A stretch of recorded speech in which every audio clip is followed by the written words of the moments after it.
সুপ্রিয় শিক্ষার্থীবৃন্দ, আসসালামু আলাইকুম। নিশ্চয় যে যেখানে আছো অবশ্যই আল্লাহর রহমতে ভালো আছো। এই করোনাকালীন সময়ে ভালো থাকাটা আসলে অনেক চ্যালেঞ্জিং একটা ব্যাপার। আলহামদুলিল্লাহ আমিও তোমাদের দোয়ায় ভালো আছি। তো আমরা প্রতিদিন অনেকগুলো ক্লাস ইতিমধ্যে করে ফেলেছি। তো আমরা তারই ধারাবাহিকতা আজকে আমরা আবার ক্লাসে চলে এসেছি। তো আমরা সোজা ক্লাসে চলে যাই। আমরা আমাদের ক্লাসের মধ্যে যে কথা বলতে পারবো। এই জন্য আমরা সোজা চলো আমরা আজকের ক্লাস দেখি আমাদের আলোচনা সূচিতে আজকে কি কি আছে।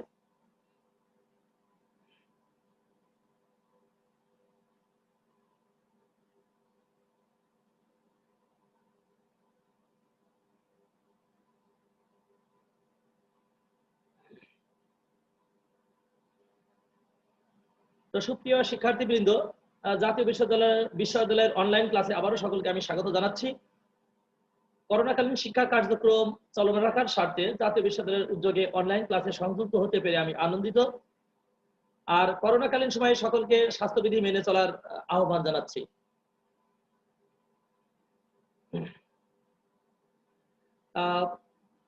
অনার্স প্রথম বর্ষ পদার্থবিজ্ঞান বিভাগ, কোর্স কোড হলো 21701, আর আমাদের কোর্সের নাম হলো বলবিদ্যা। আমরা যে আজকের যে ক্লাসটা করব সেটার লেকচার নম্বর হলো 10। লেকচারের শিরোনাম হলো রৈখিক ভরবেগের সংরক্ষণশীলতা ও কিছু ম্যাথ। অর্থাৎ আমরা অনেক ভরবেগের সংরক্ষণশীলতা কিন্তু করেছি। রৈখিক ভরবেগের সংরক্ষণশীলতাটাও একই ধরনের, অনেকটা একটু টেকনিক্যাল কিছু দিক আছে যেগুলো একটু রিঅ্যারেঞ্জ করতে হয়। তো আমরা সেইগুলো একটু করব, সাথে আমাদের হয়তো কিছু ম্যাথ করতে হতে পারে। কারণ তোমরা জানো যে আমাদের এক্ষেত্রে কিন্তু ম্যাথ ভেরি ভেরি ইম্পর্টেন্ট। কেন? আমরা গত বছরের যে কোশ্চেনটা যদি আমরা সার্চ করি দেখবো যে সেখানে কিন্তু ক বিভাগে অনেক ম্যাথ, ক এবং খ অপশনে ম্যাক্সিমাম কিন্তু ম্যাথ দিয়েছিল। এখানে আমাদের ম্যাথের উপরেও জোর দিতে হবে। কারণ কি, আমরা যে থিওরিটা পড়বো সেই থিওরির পাশাপাশি কিন্তু আমাদের ম্যাথগুলো কিন্তু করে করে দেখতে হবে। আমরা ক্লাসে হয়তো সবগুলো করতে পারবো না, হয়তো কিছু কিছু তার আমরা কিছু কিছু হয়তো উদাহরণ ইউজ করবো যে আমরা এইগুলো শিখে যাচ্ছি।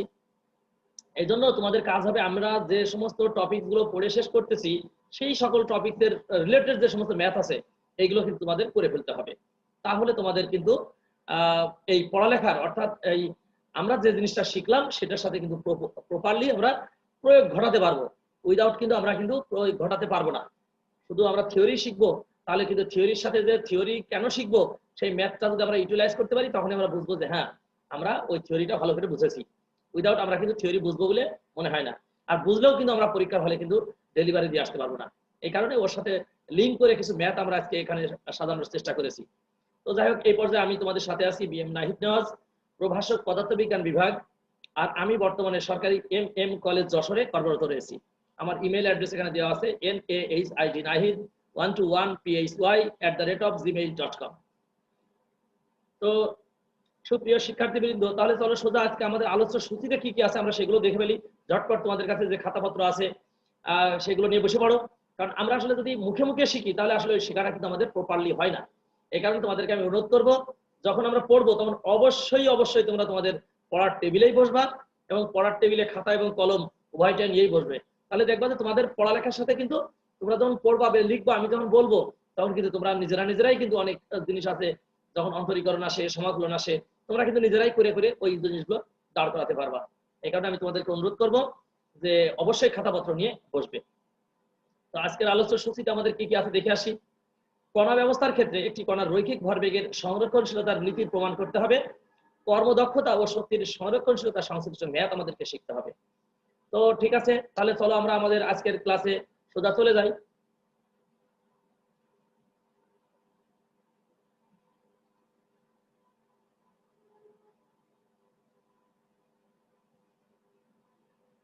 তো সুপ্রিয় শিক্ষার্থীবৃন্দ, আমরা প্রথমটা করব যে কণা ব্যবস্থার ক্ষেত্রে একটি কণার রৈখিক ভরবেগের সংরক্ষণশীলতার নীতি কিভাবে আমরা প্রমাণ করতে পারি সেটা আমরা এখন একটু শিখব। তো এক্ষেত্রে আমরা কণা ব্যবস্থার ক্ষেত্রে কণার রৈখিক ভরবেগের সংরক্ষণের নীতি প্রমাণ করব। তো প্রমাণ করার ক্ষেত্রে আমরা একটু ধরে নিব, মনে করি একটি সিস্টেমে m1 m2 m3 ভরের n সংখ্যক কণা বিদ্যমান। তো n সংখ্যক কণা মানে m1 m2 m3 ভরের n সংখ্যক কণা বিদ্যমান, তাহলে এই n সংখ্যক কণারও ভরবেগ বের করা যাবে আমাদের। তাহলে আমরা প্রথমত m1 ভর, m2 ভর, m3 ভর এই প্রতিটা ভরের ভরবেগটা বের করে আনি। আর এই সিস্টেমে m1 ভরের বস্তুর ভর মানে আদি বেগ কিন্তু u1 u2 এবং u3। তাই যদি হয় তাহলে আমরা একটু দেখে আসি, তাহলে m1 ভরের কণার ভরবেগ কি হয়। ভর এবং বেগের গুণফল ভরবেগ, আর এই ভরবেগটা কিন্তু ভেক্টর রাশি। তাই এই জন্য আমরা এক্ষেত্রে ভেক্টর চিহ্ন দিয়েছি। ভরবেগ আমরা প্রথমটা বলতেছি m1 ভরের কণার ভরবেগ p1 বলতেছি m1 v1, এবং খেয়াল করো m2 ভরের কণার ভরবেগ p2 সমান m2 v2 বলতেছি। তারপরে m1 ভরের কণার যদি ভরবেগ p1 হয় তাহলে m2 ভরের কণার ভরবেগ হলো p2। এইভাবে আমরা আসলে m1 v1 m2 v2 dot dot দেখো ইত্যাদি দিয়েছি। কেন? n সংখ্যক কণা আছে আমাদের এখানে, n সংখ্যক কণার ক্ষেত্রেও আমরা বের করতে পারি, তখন pn সমান mn vn আসবে। তো আমরা এটা লিখবো না, সোজা আমরা ইত্যাদি দিয়েছি, সোজা যখন যোগ করব তখন হয়তো আমরা এই যোগের মধ্যে এটা নিয়ে চলে আসবো। তাহলে আমরা দেখি তো, তাহলে অতএব p সমান, খেয়াল করতে হবে প্রথমত এটা ছিল m1 ভরের কণার ক্ষেত্রে, এটা হচ্ছে m2 ভরের কণার ক্ষেত্রে। আমরা যখন মোট বস্তুটা নিব তখন কিন্তু আমাদের মোট কণার মোট যে ভর, একটা সিস্টেমের মোট যে ভর বস্তুটা, তার ভর কিন্তু বড় হাতের আছে, তার মোট ভর কিন্তু m। আর ওই ভরের মধ্যে ছোট ছোট কণা আছে, তার মধ্যে m1 m2 m3 ভরের n সংখ্যক কণা বিদ্যমান বলেছি আমি। তাহলে m1 ভরের কণার ভরবেগ p1, m2 ভরের কণার ভরবেগ p2, তাহলে মোট যে কণা, এই মোট সিস্টেমের ভরবেগ হবে p। তাই আমরা এখানে বলেছি অতএব p সমান m1 v1 plus m2 v2 plus dot dot dot mn vn। তার মানে কি, প্রথমত একটা কণার ভরবেগ, তারপরে m2 ভরের কণার ভরবেগ, m3 ভরবেগ, এরকম অনেকগুলো একাধিক, এখানে একটা প্লাস চিহ্ন হবে, মাথায় রাখতে হবে, এখানে একটা প্লাস চিহ্ন দিয়ে দিও তোমরা। এইভাবে তোমাদের একাধিক কণা অর্থাৎ n সংখ্যক যে কণা আছে, এই n সংখ্যক কণারই কিন্তু সমষ্টি আমরা পেয়েছি মোট যে বস্তুটা আছে, এই বস্তুর মোট ভরবেগ। এই পর্যন্ত বুঝতে কোনো অসুবিধা আছে? না স্যার। ধন্যবাদ তোমাদেরকে। তাহলে আমরা যে কাজটা করব সেটা একটু খেয়াল করো, পরেই আমরা জানি অনেক কণার সমন্বয়ে গঠিত কোন সিস্টেমের ভর কেন্দ্রের ভরবেগ। এক্ষেত্রে আমাদের দুইটা ভরবেগ আমরা এই কল্পনা করতে পারি, একটা হচ্ছে আভ্যন্তরীণ বল আর একটা হচ্ছে বাহ্যিক বল। তা দুইটা বলের ক্ষেত্রে আমরা কিন্তু এখানে বের করব। তো দেখো p সমান mvcn, খেয়াল করতে হবে, এই দেখো আমরা p সমান পেয়েছি m, বড় হাতের m, কেন m1 m2 m3 এগুলোর যোগ করলে বড় হাতের m পাই। আর v1 v2 v3 এইগুলো মোট যে এই যে সিএম, যে এটা হচ্ছে আভ্যন্তরীণ যে ভরবেগ, আভ্যন্তরীণ যে বেগ, এগুলো টোটালের সমষ্টি আছে vcm। যদি আমরা এটা বাইরে দিতাম, বাহ্যিক বলের ক্ষেত্রে দিতাম বা বাহ্যিক বেগের ক্ষেত্রে দিতাম, তাহলে ext বা exit দিতাম, বা ইন্টারনালও দিতে পারি, আমরা এখানে intও দিতে পারতাম ইচ্ছা। তো ঠিক আছে, তাহলে আমরা পরের ধাপে চলে যাই। এটাকে আমরা 1 নম্বর ইকুয়েশন দিয়েছি, অর্থাৎ কিছুই করি নাই, কিন্তু এই উপরের ইকুয়েশনটাকে আমরা একটু সমন্বয় করেছি। এই উপরের যে সমীকরণ, অর্থাৎ p সমান m1 v1 plus m2 v2 plus dot dot dot plus mn vn, এটাকে সমন্বয় করে আমরা লিখতে পারি p সমান বড় হাতের m v। ক্লিয়ার? কি বুঝতে পেরেছো? জি স্যার। আচ্ছা, জি স্যার। তাহলে এটা উপরে ওই লাইনটাই লেখা রয়েছে, আমাদের অনেক কণার সমন্বয়ে গঠিত কোন সিস্টেমের ভর কেন্দ্রের ভরবেগ মোটটা আমরা একটু জানি। তাহলে আমরা এখানে দেখো লিখেছি FEXT, অর্থাৎ এক্সটার্নাল যে ফোর্স, অর্থাৎ আমাদের বাহ্যিক যে বল আছে সেই বলের মান হবে, আমরা জানি F সমান MA। তো বাহ্যিক যে ফোর্স হবে সেটা হবে আভ্যন্তরীণ যে ত্বরণ আছে সেটা এবং মোট ভরের গুণফলের সমান। অর্থাৎ আমরা একটা বস্তুর উপরে যদি বল প্রয়োগ করি, তাহলে ওই বস্তুর মধ্যে যে ত্বরণ আছে সেটাকে, ওই বস্তুর উপরে যে বল প্রয়োগ করব, এই বলটা কিন্তু টোটাল ওই বস্তুর উপরেই কিন্তু অ্যাপ্লাই হবে। তখন ওই বস্তুর ভর এবং ত্বরণের গুণফল কিন্তু বাহ্যিক যে বল, সেই বলটা কিন্তু আমরা পেয়ে যেতে পারি। অর্থাৎ এফ এক্সিট ইএক্সটি এক্সটার্নাল যে ফোর্স, সেটা হলো এফ, এটাকে আমরা বলতেছি MACN। তাহলে আমরা এটাকে সেন্ট্রিফিউগাল যে আমাদের মানটা আছে, কেন্দ্রীয় যে মান, যেখানে FEXT অর্থাৎ এক্সটার্নাল যে ফোর্স হলো সিস্টেমের উপর ক্রিয়াশীল বলের ভেক্টর যোগফল। তার মানে কি, এই সিস্টেমের উপর একাধিক বল কিন্তু ক্রিয়াশীল হতে পারে, একাধিক বল F1 F2 F3 F5 এর একাধিক বল কিন্তু এক একটা কণার উপরে ক্রিয়াশীল হতে পারে। M1 ভরের কণার উপরে F1, M2 ভরের উপরে F2, এইগুলো টোটাল ভেক্টর যোগফল কিন্তু আমরা বলতেছি F। তাহলে আমরা কিন্তু পেয়ে যাই এখন 1 নম্বর সমীকরণকে সমীকরণ 1 নম্বরকে সময়ের সাপেক্ষে অন্তরীকরণ করে পাই। 1 নম্বর সমীকরণটা কি আমরা দেখে আসি একটু। এই হলো আমাদের 1 নম্বর সমীকরণ।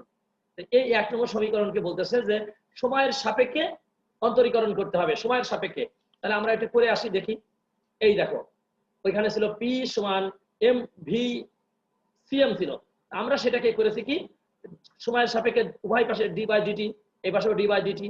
ভর হলো ধ্রুবক, এই জন্য আমরা ভরকে বাইরে বের করে এনেছি, M D CM D V CM divide by DT.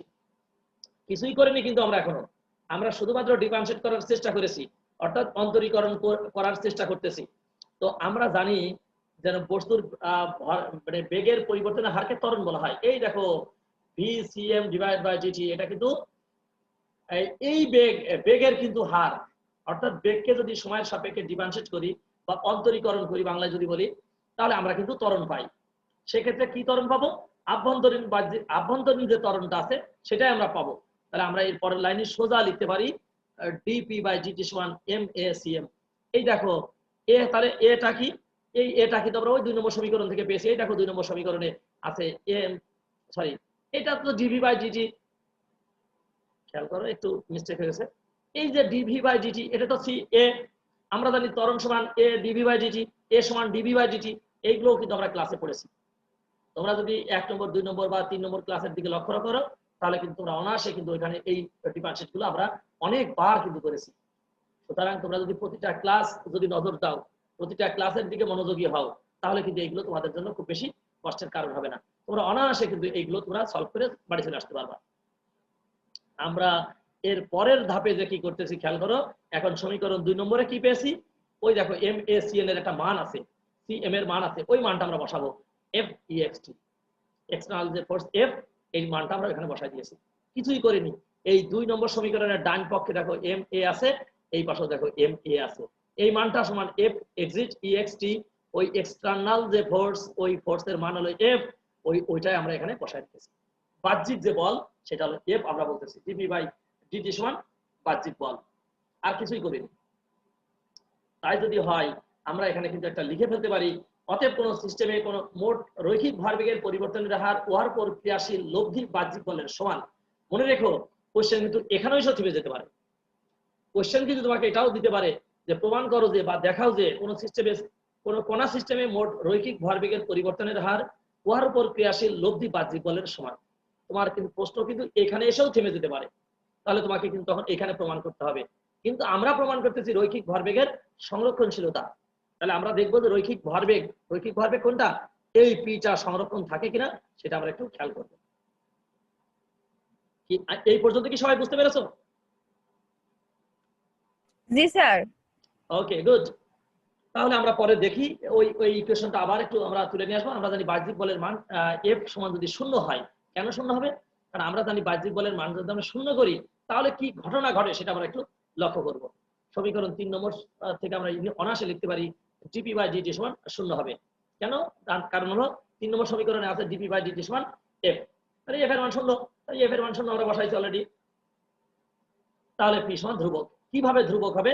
মনে রাখতে হবে এই ডিপি বাই ডিটি কে যদি আমরা ইন্টিগ্রেশন করি, তাহলে ডিপি বাই ডিটি কে যদি ইন্টিগ্রেশন করি তাহলে আমরা পেয়ে যাই পি, আর 0 কে যদি আমরা ইন্টিগ্রেশন করি তাহলে আমরা পাই ধ্রুবক।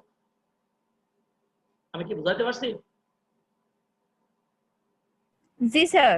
কেন? ডিপি বাই ডিটি উভয় পাশে যদি আমরা সমাকলন করি তাহলে ডিপি বাই ডিটি সমাকলন করলে হবে পি, আর 0 কে সমাকলন করলে হয় ধ্রুবক। তাহলে পি সমান ধ্রুবক। তাহলে আমরা অনায়াসে বলতে পারি রৈখিক কোন সিস্টেমে, কোন কণা সিস্টেমের উপর ক্রিয়াশীল লব্ধি বাহ্যিক বল 0 হলে ব্যবস্থাটির মোট রৈখিক ভরবেগ অপরিবর্তিত থাকবে, আর এটাই একটি কণার রৈখিক ভরবেগের সংরক্ষণশীলতার নীতি বা নিত্যতার সূত্র। কি কথা কি বুঝাইতে পারছি? জি স্যার। গুড। তাহলে তো তোমাদের আমরা কিন্তু একটা প্রমাণ অলরেডি আমরা করে ফেলেছি যে কোন কণা সিস্টেমে বাহ্যিক বল যদি 0 হয় তাহলে ওই ব্যবস্থার মোট রৈখিক ভরবেগ যে অপরিবর্তিত থাকে কিংবা ধ্রুবক থাকে, সেটা হচ্ছে আমাদের এই প্রমাণ। তাহলে আমরা আবার এক নজরে একটু আবার রিভিউ করি।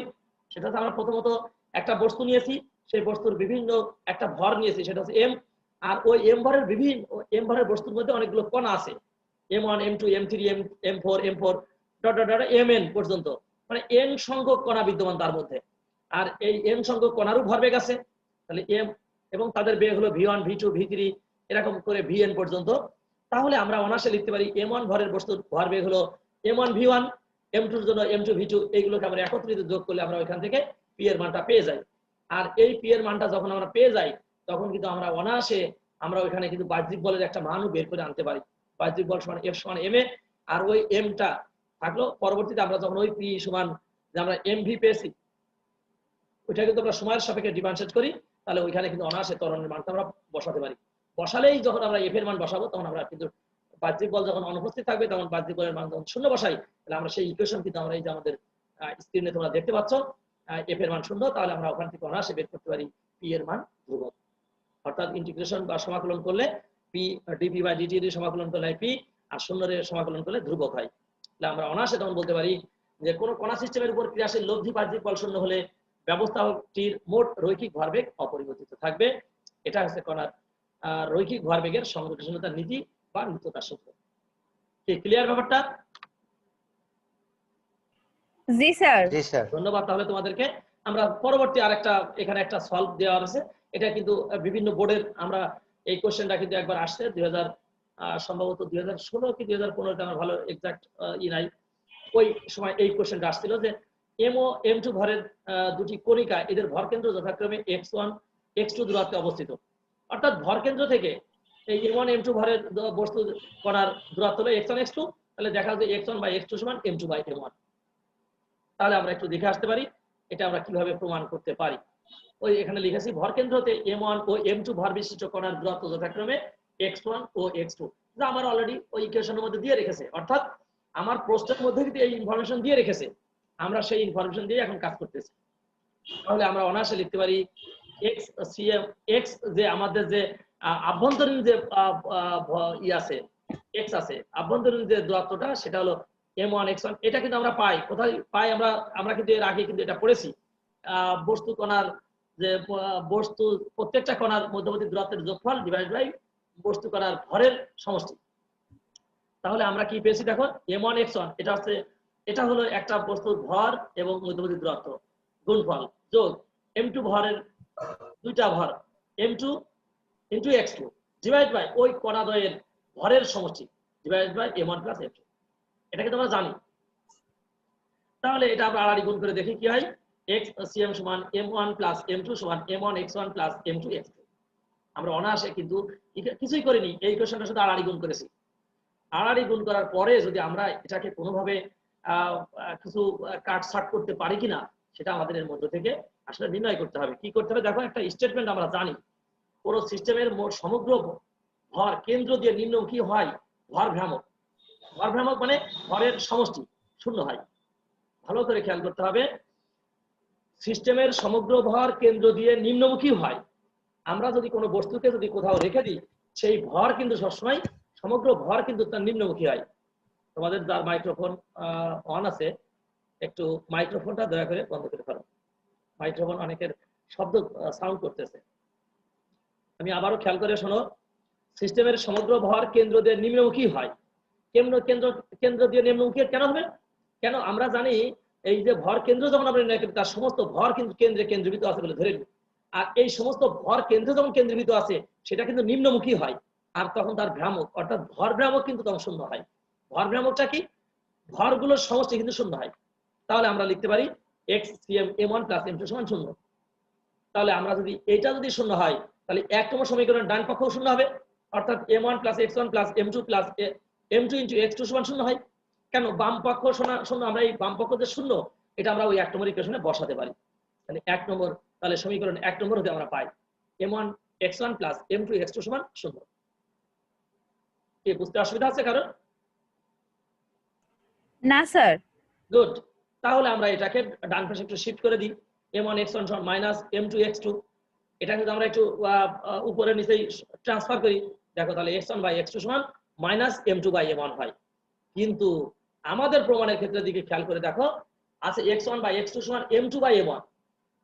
আমাদের কিন্তু প্রমাণে মাইনাস চিহ্নটা নাই, কিন্তু আমরা যদি এটা প্রমাণ করে ফেলতে পারি মাইনাস চিহ্ন x1 x2 এর আগে একটা মাইনাস চিহ্ন আছে, তাহলে দুই মাইনাস চিহ্ন কাটাকাটি করলে আমাদের ইকুয়েশন প্রমাণ হয়ে যায়। কিভাবে খেয়াল করো, xcm স্থানাঙ্ক ব্যবস্থার মূল বিন্দুতে অবস্থান করলে x1 পজিটিভ হলে x2 অবশ্যই নেগেটিভ হয়। আমরা যদি স্থানাঙ্ক ব্যবস্থার ক্ষেত্রে চিন্তা করি এই যে আমরা যদি আভ্যন্তরীণ যে স্থানাঙ্ক ব্যবস্থা আছে সেখানে যদি আমরা চিন্তা করি x1 যদি পজিটিভ হয় অর্থাৎ ডান দিকে হয় তাহলে x2 কিন্তু নেগেটিভ হয়। কেন? আমরা তো দুটো মানই একই জায়গায় পাচ্ছি না। একই জায়গায় যখন আমরা পাচ্ছি না তখন মূল বিন্দুতে অবস্থান করলে যদি xcm যদি মূল বিন্দুতে অবস্থান করে x1 যদি ডানে হয় তাহলে x1 বামে, অনুরূপভাবে x1 যদি বামে হয় তাহলে x2 ডানে। তাহলে আমরা সেক্ষেত্রে কিন্তু x1 x2 যে কোনো একটা নেগেটিভ হয়। তাহলে নেগেটিভ যদি হয় তাহলে 2 নম্বর সমীকরণটা আমরা লিখতে পারি x1/x2 সমান m2/a1। আমাদের কিন্তু এটা কিন্তু প্রমাণ হয়ে গেছে। খুব কঠিন লাগছে তোমাদের কাছে? না স্যার। খুবই সহজ একটা ম্যাথমেটিক্স। এটা কিন্তু আমাদের বোর্ডে বিভিন্ন বোর্ডে কিন্তু এই কোশ্চেনটা এসছে। মানে বোর্ডে মানে কি বিভিন্ন সালে এসছে। আমাদের জাতীয় বিশ্ববিদ্যালয়ের আন্ডারে পরীক্ষার বিভিন্ন সালে কিন্তু এই প্রশ্নটা এসছে। তোমরা যদি একটু সলভ করতে পারো তাহলে অনায়াসে কিন্তু এটা ভালো মার্কস পাওয়ার সম্ভাবনা আছে। ওকে, তাহলে আমরা পরবর্তী ধাপে চলে যাই। এরপরে আমাদের কর্মদক্ষতা এবং শক্তির সংরক্ষণের নীতি নিয়েও কিন্তু কিছু ম্যাথ আছে, আমরা সেইগুলো একটু খেয়াল করব। একটা ম্যাথ খেয়াল করো। একটি বস্তুকে নির্দিষ্ট উচ্চতা থেকে ফেলে দেওয়া হলো। ভূমি হতে 10 মিটার উচ্চতায় গতিশক্তি বিভব শক্তির দ্বিগুণ হলে কত উচ্চতা থেকে বস্তুটি ফেলা হয়েছে? ভালো করে খেয়াল করতে হবে। আমরা যখন পড়ন্ত বস্তুর ক্ষেত্রে শক্তির সংরক্ষণশীলতার নীতি প্রমাণ করেছিলাম সেখানে 3টা বিন্দু ছিল, একটা এ বিন্দু, একটা বি বিন্দু আর একটা হলো সি বিন্দু। খেয়াল করে দেখো এই বিন্দুটা, যে বিন্দুটার কথা তোমাদেরকে এই প্রশ্নের মধ্যে বলেছে সেটা কিন্তু বি বিন্দু। কেন? ভূমি হতে 10 মিটার উচ্চতায়। আমরা ওখানে এ বিন্দু ছিল সর্বাধিক উচ্চতা, সেখানে গতিশক্তি ছিল না, বিভব শক্তি ছিল। সি বিন্দুতে বিভব শক্তি ছিল না, গতিশক্তি ছিল। কিন্তু এই প্রশ্নের মধ্যে এমন একটা বিন্দু চেয়েছে যে বিন্দুতে গতিশক্তি এবং বিভব শক্তি উভয়টি আছে, আর সেই বিন্দুটা কিন্তু বি বিন্দু। তাহলে আমরা একটু দেখে আসি কি কি দেওয়া আছে। ধরি এই উচ্চতা হতে বস্তুটি ফেলা হয়েছে। তাহলে আমরা একটু দেখে আসি। বিভব শক্তি পি সমান এম জি এইচ। এই এইচ কি আর ওই এইচ কিন্তু এক এইচ না, আর ই কে সমান হাফ এম বি স্কয়ার সমান এম জি এইচ প্রাইম। তাহলে আমাদের দেওয়া আছে প্রশ্ন মতে ই কে সমান 2 ইএমপি। কেন? খেয়াল করতে হবে, আমরা যখন প্রশ্নের যে মতটা থাকে আমরা তাকে বলি প্রশ্ন মতে। প্রশ্নে যে মত আছে সে প্রশ্নের মত কি আছে দেখো, ভূমি হতে 10 মিটার উচ্চতায় গতিশক্তি বিভব শক্তির দ্বিগুণ হবে। খেয়াল করতে হবে, খুব স্পষ্ট করে খেয়াল করে শোনো, যে শব্দের সাথে র শব্দ যুক্ত থাকে গুণ করতে হবে তার সাথে। তাতে যদি বলতো যে গতিশক্তি বিভব শক্তির অর্ধেক হবে, তাও ওই অর্ধেক ওই বিভব শক্তির সাথে গুণ করতাম। মনে রাখতে হবে যার সাথে র থাকে, দেখো এখানে গতিশক্তি বিভব শক্তির এর সাথে একটা র আছে, তাহলে যদি গুণ ভাগ যাই করতে বলবে এই বিভব শক্তির সাথেই কিন্তু করতে হবে। কি আমার কথা কি বুঝতে পেরেছো তোমরা? জি স্যার। তাহলে খেয়াল করো, গতি শক্তি বিভব শক্তির, তাহলে বিভব শক্তির সাথে গুণ হবে। দেখো তো গুণ আছে কিনা। অতএব ইকুয়েশন 2 ইপি আছে। জি স্যার। তার মানে আমাদের যদি হাফ গুণ বলতো, অর্ধেক বলতো, যাই বলতো না কেন, যদি বিভব শক্তি সামনে থেকে গতিশক্তি পরে থাকতো তাও ঘটনা কিন্তু ওই যার সাথে র থাকবে তার সাথে আমরা গুণ করতাম। তাহলে দেওয়া আছে কি আমরা একটু দেখে আসি। এইচ হলো 10 মিটার। এই এইচটা কোন এইচ? খেয়াল করতে, ভূমি হতে 10 মিটার উচ্চতায়, তার মানে বিভব শক্তির এইচ হলো 10 মিটার, তার মানে এই এইচটার মান দেওয়া আছে 10 মিটার। কি ক্লিয়ার? জি স্যার। তাহলে আমরা একটু দেখে আসি। এখানে আমরা এই দুইটা ইকুয়েশন যদি পাশাপাশি বসাই, ই পি এর মান এবং ই কে এর মান, তাহলে আমরা কি পাই? mg h প্রাইম সমান 2 mg h। তাহলে mg mg কেটে গেলে h প্রাইম সমান 2 গুণ h, h এর মান আছে 10, তার মানে h প্রাইম হলো কত আছে? 20 মিটার।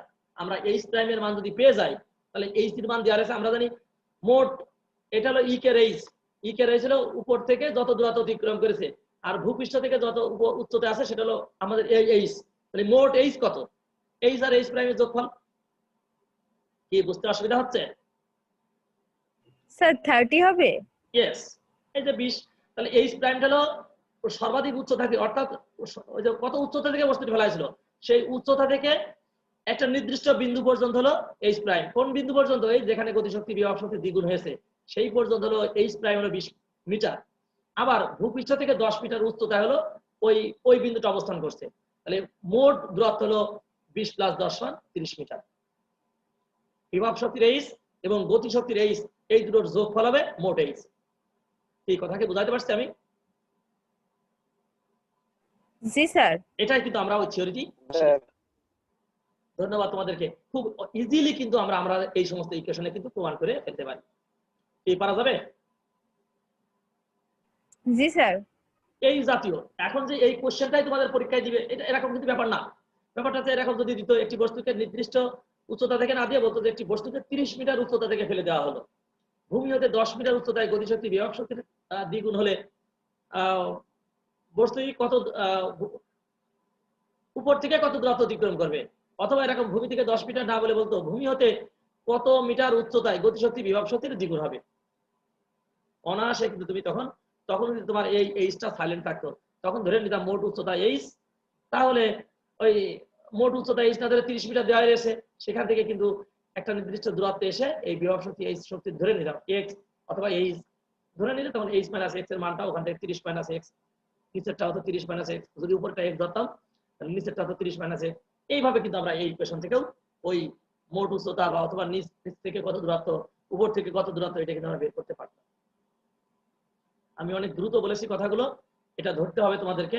আমি আবারও বলতেছি একটু খেয়াল করতে হবে, সেটা হলো যে এই অঙ্কগুলো একটা নির্দিষ্ট উচ্চতা দেওয়া থাকতে পারে, অথবা ভূমি থেকে এত মিটার উচ্চতায় বলে দিতে পারে, অথবা সর্বাধিক উচ্চতা থেকে অর্থাৎ একটা নির্দিষ্ট উচ্চতা থেকে এত মিটার দূরত্বে একটা ঘটনা বর্ণনা করতে পারে। এই জিনিসগুলো তোমাদের মাথায় রেখেই কিন্তু এই প্রশ্নগুলো সলভ করতে হবে। কি ক্লিয়ার?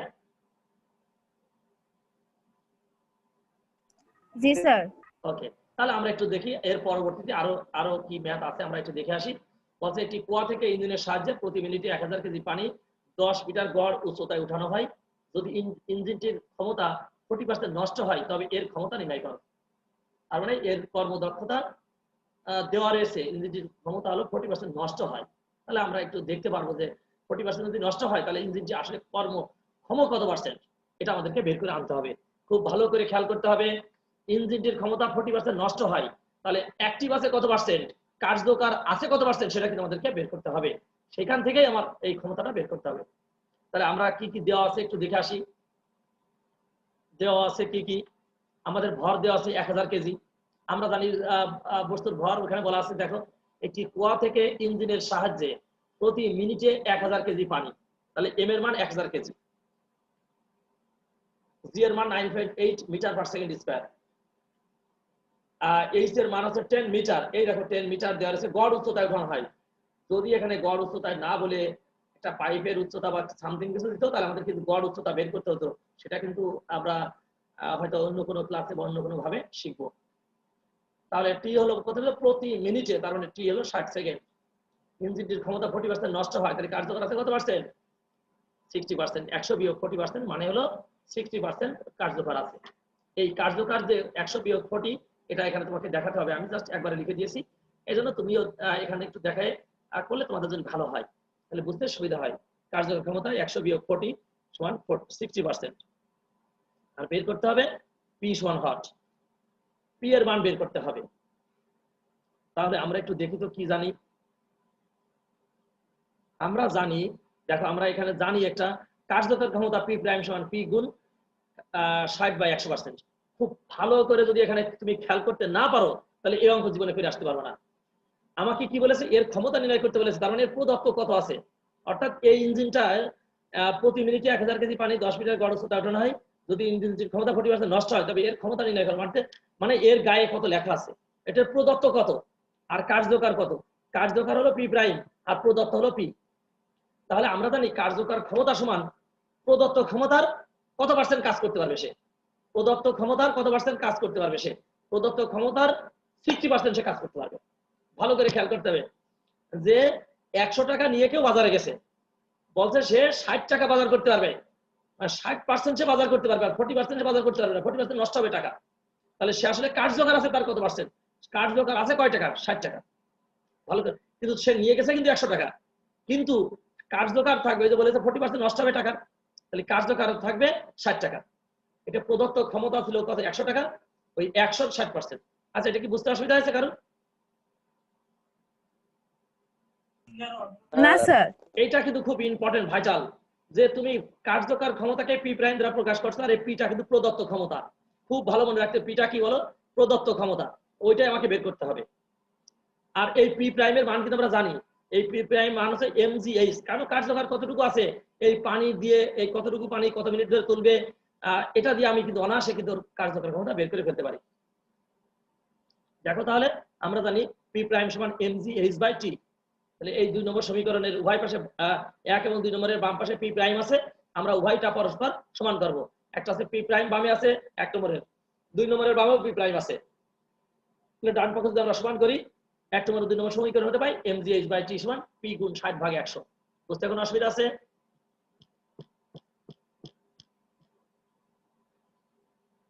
তোমাদের বুঝতে কোনো অসুবিধা আছে?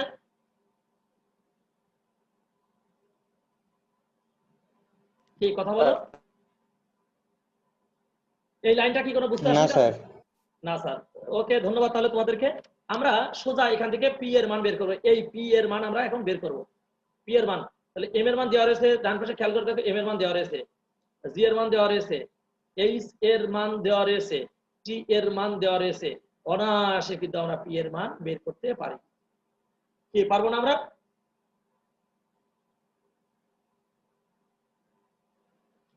স্যার এই অঙ্কটা একটু ঝামেলা আছে মনে হচ্ছে। কোনো ঝামেলা নাই, একটু খেয়াল করতে হবে তোমাদেরকে। একটু শুধু একটা জায়গায় তুমি মাথায় রাখতে হবে, কার্যকর ক্ষমতা পি প্রাইম সমান প্রদত্ত ক্ষমতা, এই পিটা আছে প্রদত্ত ক্ষমতা গুণ 60%। কেন 40% নষ্ট হয়ে গেছে, তাহলে অ্যাক্টিভ আছে 60%, তাহলে 60/100। কি বুঝতে পেরেছো?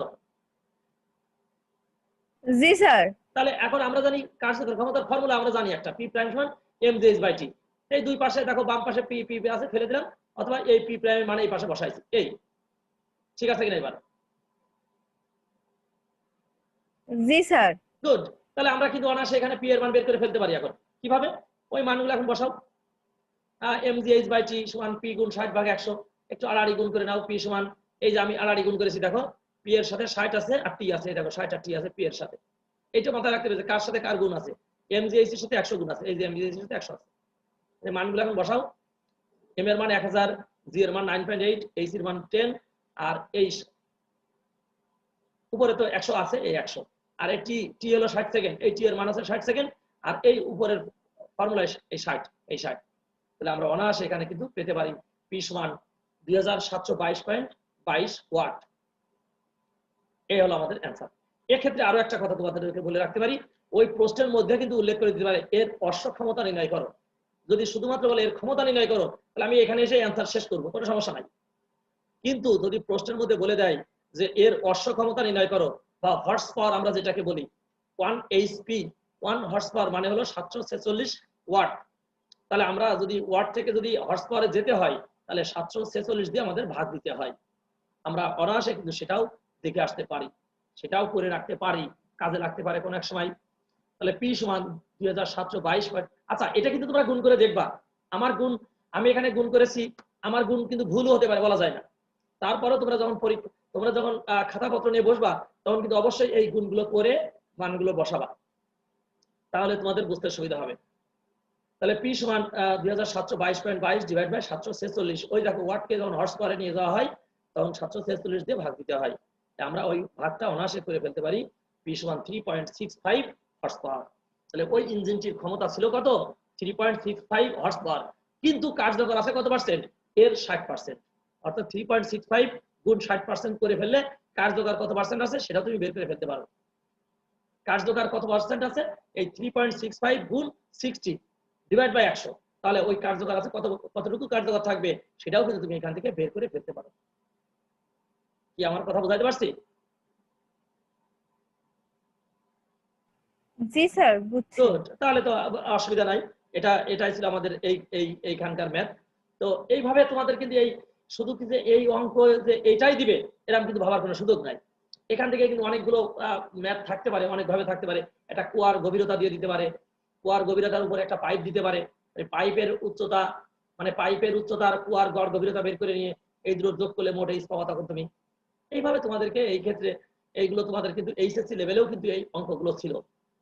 সুতরাং তোমাদের বইয়েও অনেক অঙ্ক আছে, সেগুলোর সাথে এগুলো একটু প্যারালাল মিলাই নিতে হবে তোমাদের, তবেই তোমরা কিন্তু ভালো করবা। কোনো কোশ্চেন আছে তোমাদের? না স্যার। ধন্যবাদ। তাহলে আমরা এখানে বাড়ির কাজ আমরা কি দিয়েছি খেয়াল করো। দুটি সমভরের বস্তুর মধ্যে একমাত্রিক সংঘর্ষ হলে তারা পরস্পর বেগ বিনিময় করতে পারে, নির্ণয় করতে হবে। খেয়াল করতে হবে, দুটি সমভরের বস্তুর মধ্যে একমাত্রিক সংঘর্ষ হলে, দুটি সমভরের দুটো বস্তুর মধ্যে যদি একমাত্রিক সংঘর্ষ হয়, তাহলে তারা পরস্পর বেগ বিনিময় করে, একটার বেগ আরেকটার সাথে শিফট হয়, এই যে ট্রান্সফার করে, এটা আমাদেরকে কোনো এক সময় নির্ণয় করতে হবে। তোমরা অবশ্যই এটা বাসায় দেখবা, তাহলে দেখবা যে বাড়ির কাজের সাথে যদি আমাদের মূল ক্লাসের পড়া যদি মিলাই নিতে পারি, তাহলে কিন্তু আমাদের এই বই শেষ হতে খুব বেশি সময় লাগবে না ইনশাআল্লাহ। তো আমাদের রেফারেন্স বই সমূহ আমরা প্রত্যেকটা ক্লাসে রেফারেন্স বইয়ের নাম দিই। ডক্টর সাইদুজ্জামান স্যার সহ যে 4টা স্যারের এখানে বইয়ের নাম দিয়েছি। তোমরা এই বইগুলো একটু কালেক্ট করে তোমাদের নিজ নিজ কলেজের সেমিনার থেকেও কিন্তু বই কালেক্ট করে সেখানে তোমরা দেখতে পারো, সেমিনারে বসেও দেখতে পারো। মাঝে মাঝে কিছু বই কিনতেও হবে তোমাদের, তাহলে কিনলে তোমাদের বইটা থাকে, বইটা বুঝতেও সুবিধা হয়। সেমিনারের বইটা তো আসলে একটা নির্দিষ্ট সময়ের জন্য নেওয়া হয়। তোমরা বই লাইব্রেরিতেও দেখতে পারো। তো ধন্যবাদ সকলকে। এই ছিল তোমাদের সাথে আমার আজকের ক্লাস।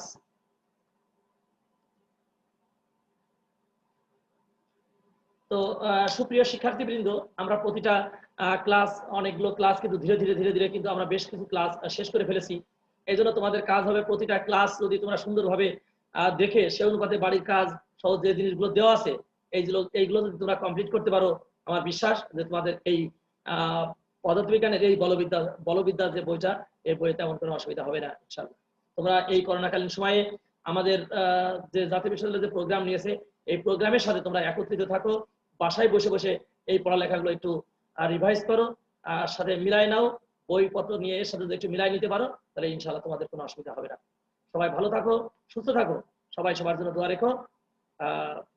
আল্লাহ হাফেজ।